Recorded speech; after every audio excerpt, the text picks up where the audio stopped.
जमीन के नीचे से वायलेंट इंग्लिश चैनल को क्रॉस करना इंसान के सबसे बड़े इंजीनियरिंग ड्रीम्स में से एक रहा है। ये ड्रीम 1990 में पूरा हुआ जब एक मासिव टनलिंग और सोफिस्टिकेटेड रेलवे सिस्टम तैयार किया गया। लेकिन ये सिंपल टनल ट्रेन मेथड के साथ एक बहुत बड़ा टेक्निकल इश्यू है। क्या आप उसे स्पॉट कर सकते हैं? समझने के लिए एक एग्जांपल लेते हैं। कुछ डिस्टेंस तक ट्रेन को पुश करने के बाद लड़के को उसे आगे पुश करने में दिक्कत होती है। ऐसा इसलिए क्योंकि कंप्रेस्ड स्प्रिंग ट्रेन को रेजिस्ट कर रही है। सॉल्यूशन क्या है? स्प्रिंग का थोड़ा हिस्सा हटा दो और मैजिकली उसे दोबारा ग्लू कर दो। अब वो फिर से ट्रेन को पुश कर सकता है। ठीक वैसे ही जैसे स्प्रिंग रेजिस्टेंस देती है जब कोई हाई स्पीड ट्रेन किसी टनल से गुजरती है तो ट्रेन के आगे की हवा कंप्रेस हो जाती है और ट्रेन के खिलाफ बहुत ज्यादा रेजिस्टेंस पैदा करती है। अगर इस कंप्रेस्ड एयर को हैंडल न किया जाए तो ट्रेन का चलना बहुत मुश्किल हो जाएगा। इसका सॉल्यूशन भी वैसा ही है जैसे हमने कंप्रेस्ड स्प्रिंग हटाई थी, यानी इस कंप्रेस्ड एयर को रिमूव करना। इस कंप्रेस्ड एयर को मैनेज करने की की है 194 पिस्टन रिलीफ डक्ट्स। समुद्र की तह के नीचे से इतनी बड़ी मात्रा में मिट्टी निकालकर यूके को फ्रांस से जोड़ना सुनने में तो आसान काम लगता है, लेकिन असली हालात समझने के लिए हमें मिट्टी का क्रॉस सेक्शन देखना होगा। सोचिए, अगर पानी के अत्यधिक दबाव की वजह से सुरंग धंस जाए तो क्या होगा? ऊपर से पानी फॉल्टेड लेयर्स के बीच से रास्ता बनाकर अंदर भी आ सकता है। एक डिटेल्ड जियोलॉजिकल स्टडी के बाद इंजीनियर्स ने डिसाइड किया कि ड्रिलिंग चौक माल से की जाए, क्योंकि इसमें परमिएबिलिटी बहुत कम है और स्टेबिलिटी काफी अच्छी है। समुद्र की तह के नीचे मिट्टी की इन अलग अलग लेयर्स के ऐसे डिटेल्ड डायग्राम्स मिड 1950 से पहले अवेलेबल नहीं थे। सी बेड की नेचर समझने के लिए इंजीनियर्स को सैकड़ों बोरहोल्स ड्रिल करने पड़े और 1950 से 1980 के बीच एक्सटेंसिव जियोफिजिकल सर्वेस किए गए। दिलचस्प बात यह है कि नेपोलियन बोनापार्ट ने फ्रांस और इंग्लैंड को इंग्लिश चैनल के नीचे से जोड़ने वाली एक टनल बनाने का प्लान सबसे पहले सोचा था। ये आइडिया 1802 में नेपोलियन को फॉर्मली प्रेजेंट किया गया था, जब ब्रिटेन और फ्रांस के बीच थोड़े समय के लिए शांति थी। एक टनल जिसमें हॉर्स ड्रॉन कैरेजेस चलेंगी और रास्ता ऑयल लैंप से रोशन होगा। लेकिन 1803 में ब्रिटेन और फ्रांस के बीच फिर से युद्ध शुरू हो गया और ये प्रोजेक्ट जल्दी ही बंद कर दिया गया। अब वक्त है एक रोबोटिक कैटरपिलर से मिलने का। Tunnel boring machine TBM। हम जल्द ही देखेंगे कि इस मशीन को कैटरपिलर क्यों कहा जाता है। इस मशीन के कटर हेड पर नजर डालिए। इसमें बहुत सारे मजबूत कटिंग टूल्स लगे होते हैं। कटर हेड पर आपको कुछ पोर्ट होल्स भी दिखेंगे। हाइड्रोलिक पिस्टन्स ये सुनिश्चित करते हैं कि कटर हेड को जमीन के खिलाफ हाई प्रेशर से प्रेस किया जाए। फिर कटर हेड घूमना शुरू करता है। एक्सकवेटेड मटेरियल या मक भी शुरू में कटर हेड के साथ घूमता है, लेकिन उसके पास जाने का कोई और रास्ता नहीं होता सिवाय कटर हेड के पोर्ट होल्स के अंदर। धीरे धीरे मक मिक्सिंग चेंबर में भरने लगता है। यहाँ एक स्क्रू कन्वेयर लगा होता है जो मक को बाहर ट्रांसपोर्ट करता है। ध्यान दें कि इन पिस्टन्स की एक फिक्स्ड स्ट्रोक लेंथ होती है। कटर हेड को आगे बढ़ाना, रॉक को तोड़ना और रिजल्टिंग मूव को निकालना, ये तीनों काम एक साथ होते हैं। जब एक स्ट्रोक पूरा हो जाता है तो मशीन इस पोजीशन तक पहुंच जाती है। उसके बाद TBM प्रीकास्ट कंक्रीट रिंग्स की असेंबली शुरू करता है। असेंबली पूरा होने के बाद हाइड्रोलिक पिस्टन्स इन कंक्रीट रिंग्स से जुड़ जाते हैं और TBM अगला साइकिल शुरू करता है, बोरिंग और मक रिमूवल का। इस मशीन की मूवमेंट बिल्कुल एक कैटरपिलर जैसी लगती है ना? इन विशाल मशीन्स को पूरी तरह असेंबल्ड हालत में ट्रांसपोर्ट करना पॉसिबल नहीं था, इसलिए इन्हें हिस्सों में अलग अलग ट्रांसपोर्ट किया गया और फिर साइट पर जाकर असेंबल किया गया। TBMs को द रॉबिन्स कंपनी और कावासाकी हेवी इंडस्ट्रीज ने मैन्युफैक्चर किया था। इन बड़े बड़े पार्ट्स को यूके में डवर के पास शेक्सपियर क्लिफ और फ्रांस में संगाते साइट्स पर असेंबल किया गया। दोनों जगहों पर टनल पोर्टल्स के पास मैसिव अंडरग्राउंड कैवर्न्स या लार्ज ओपन कट एरियाज बनाए गए थे, जिन्हें असेंबली हॉल्स के तौर पर इस्तेमाल किया गया। ये लॉन्च चेंबर्स इतने बड़े होने चाहिए थे कि पूरे TBM की लेंथ उनमें कंफर्टेबली आ सके। लॉन्च चेंबर के अंदर जो काम होता था वो प्रिसिशन और एक्सपर्टीज का बेहतरीन एग्जाम्पल था।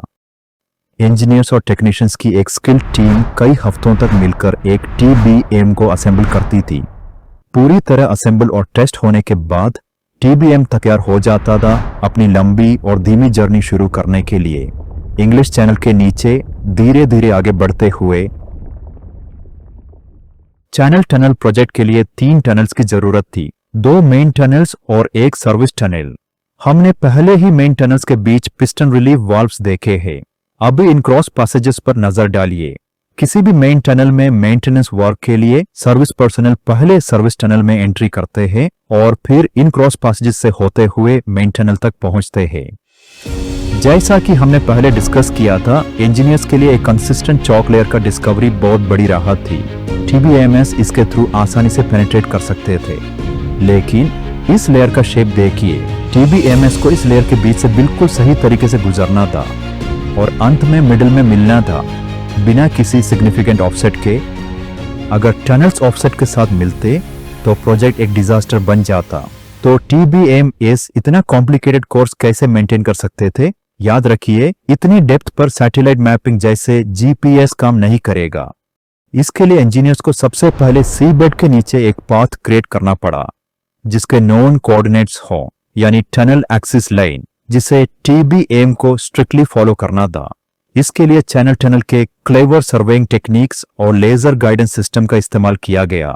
प्राइमरी सर्वेइंग का मेन काम था एक सिंगल यूनिफाइड ग्रिड सिस्टम बनाना जो ब्रिटिश और फ्रेंच कोस्ट्स को कनेक्ट करे। टनलिंग शुरू करने से पहले सर्वेयर्स को यह पता होना चाहिए था कि फोल्कस्टोन यूके के स्टार्टिंग पॉइंट और सांगाते फ्रांस के स्टार्टिंग पॉइंट के बीच प्रिसाइज 3 डायमेंशनल रिलेशनशिप क्या है। साफ दिन में आप फ्रांस से इंग्लैंड देख सकते हैं। सर्वेयर्स ने शुरुआत में ट्रेडिशनल ट्रायंगुलेशन टेक्निक्स का इस्तेमाल किया और इंग्लिश चैनल में इंटरलॉकिंग ट्रायंगल्स का एक वेब बनाया। उन्होंने डबर की क्लिफ्स के हाई पॉइंट से कॉलेज कोस्ट के पॉइंट्स तक एंगल्स मेजर्स किए, लेकिन डिस्टेंस इतना ज्यादा था कि वाटर के ऊपर डायरेक्ट मेजरमेंट से हाई एक्यूरेसी हासिल करना मुश्किल था। चैनल को रिक्वायर्ड एक्यूरेसी के साथ ब्रिज करने के लिए उन्होंने high precision electromagnetic distance measurement instruments का इस्तेमाल किया। ये टूल्स लाइट या माइक्रोवेव बीम्स भेजते थे जो ऑपोजिट कोस्ट पर रिफ्लेक्टर से रिफ्लेक्ट होकर डिस्टेंस को पिन पॉइंट एक्यूरेसी के साथ मेजर करते थे। जीपीएस के आने से सरफेस सर्वेइंग और आसान हो गई और इससे उनके प्रीवियस मेजरमेंट्स भी कंफर्म हुए। इस नॉन कोऑर्डिनेट प्लेन पर इंजीनियर्स कुछ पॉइंट सेलेक्ट करके टनल के लिए इनिशियल बेस लाइन क्रिएट कर सकते थे। सरफेस ग्रिड लॉक होने के बाद अगला स्टेप था सर्वेइंग को ओशन के नीचे ले जाना। इस टास्क के लिए इस्तेमाल की गई टेक्निक को शाफ्ट प्लमिंग कहते हैं। शाफ्ट प्लमिंग ने सरफेस लेवल सर्वे कोऑर्डिनेट्स को एक्यूरेटली सी बेड तक ट्रांसफर किया।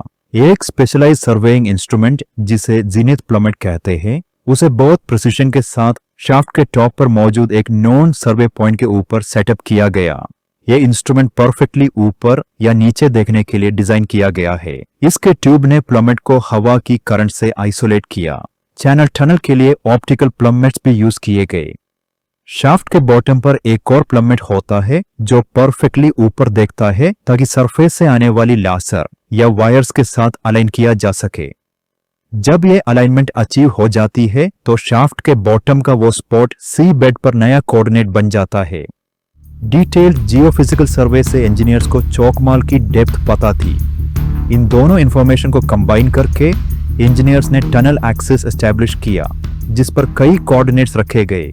अभी सवाल यह था कि टीबीएमएस को इस टनल एक्सिस के साथ कैसे चलाया जाए। यही वह जगह है जहां चैनल टनल प्रोजेक्ट की सबसे स्मार्ट तकनीकों में से एक काम आई, टीबीएम के लिए लेजर गाइडेंस सिस्टम।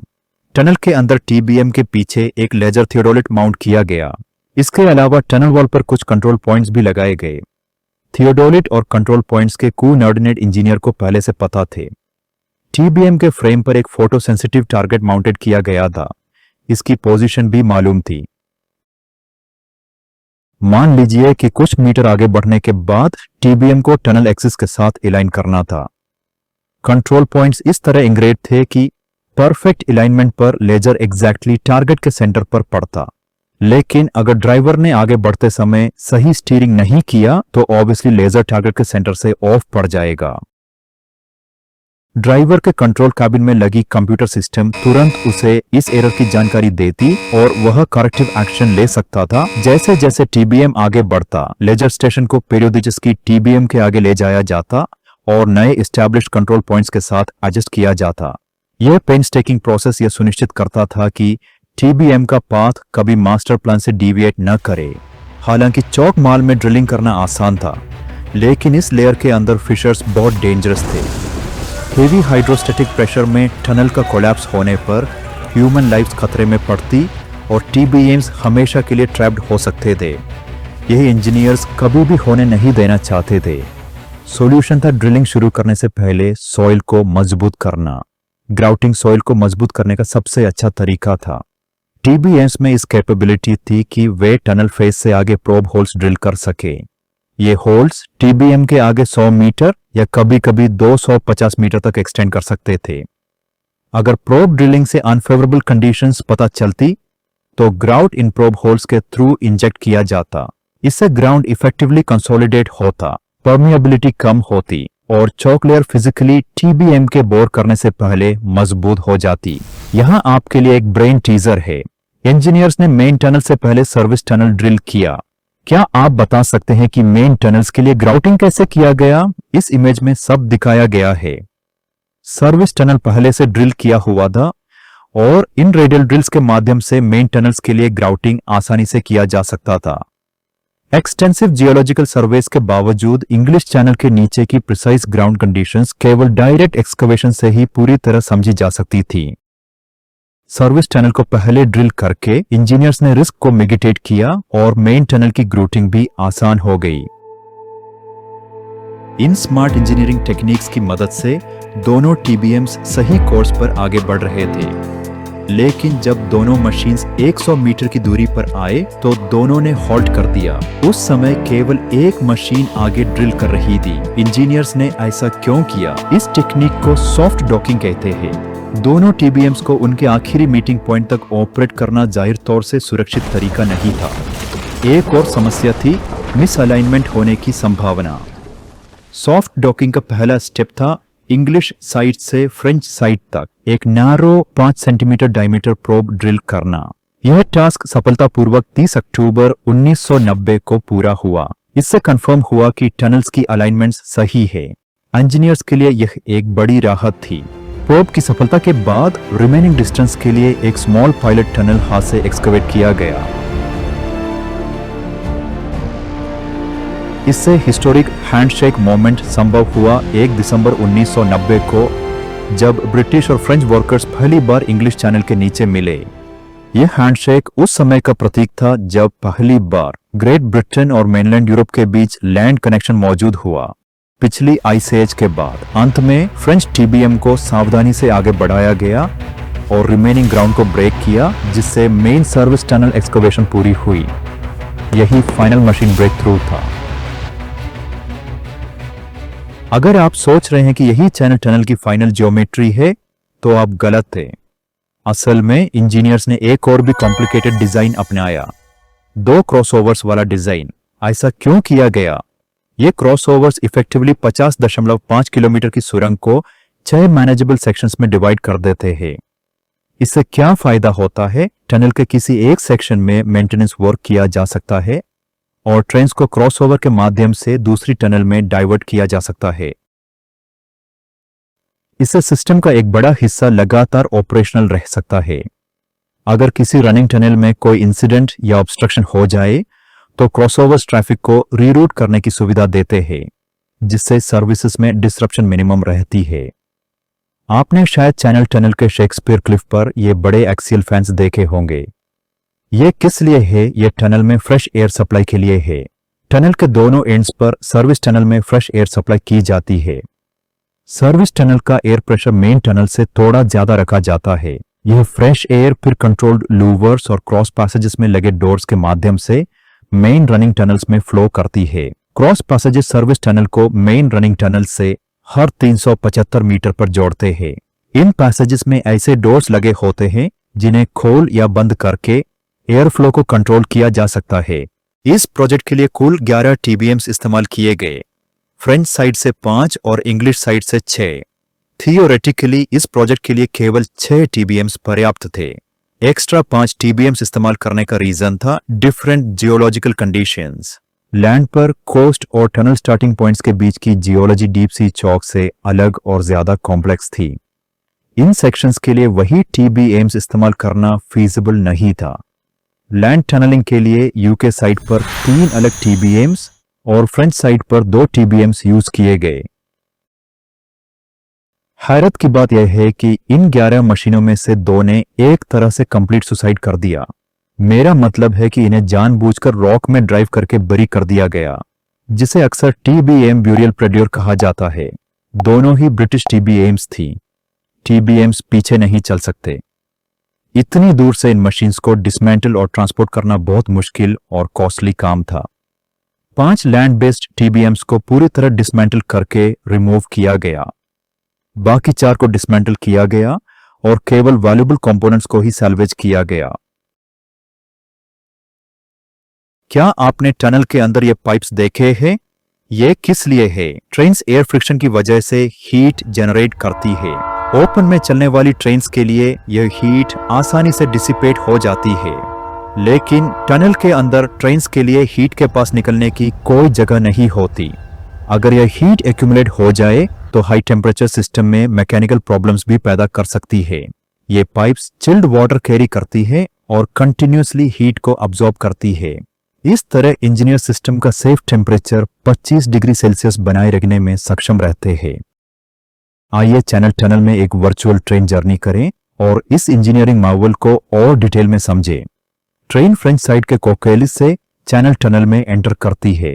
यह लोकेशन इंग्लिश चैनल कोस्ट से लगभग 6 किलोमीटर इनलैंड है। आप महसूस कर सकते हैं कि ट्रेन सीधे चल रही है, लेकिन असल में यह चौक मॉल लेयर के भीतर एक कॉम्प्लेक्स पाथ फॉलो करती है।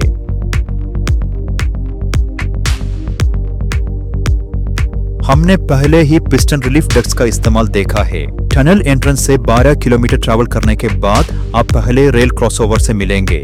यह रीजन असल में एक मासिव अंडर सी कैवर्न है। मान लीजिए कि आपकी ट्रेन को टेक्निकल प्रॉब्लम का सामना करना पड़ता है।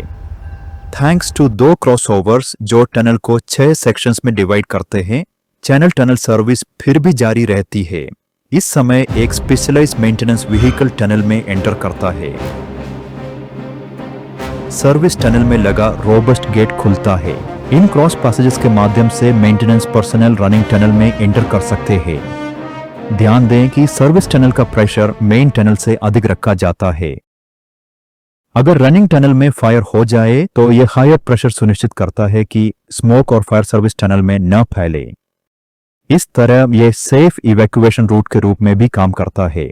रिपेयर वर्क के बाद ट्रेन अपनी जर्नी रिज्यूम करती है।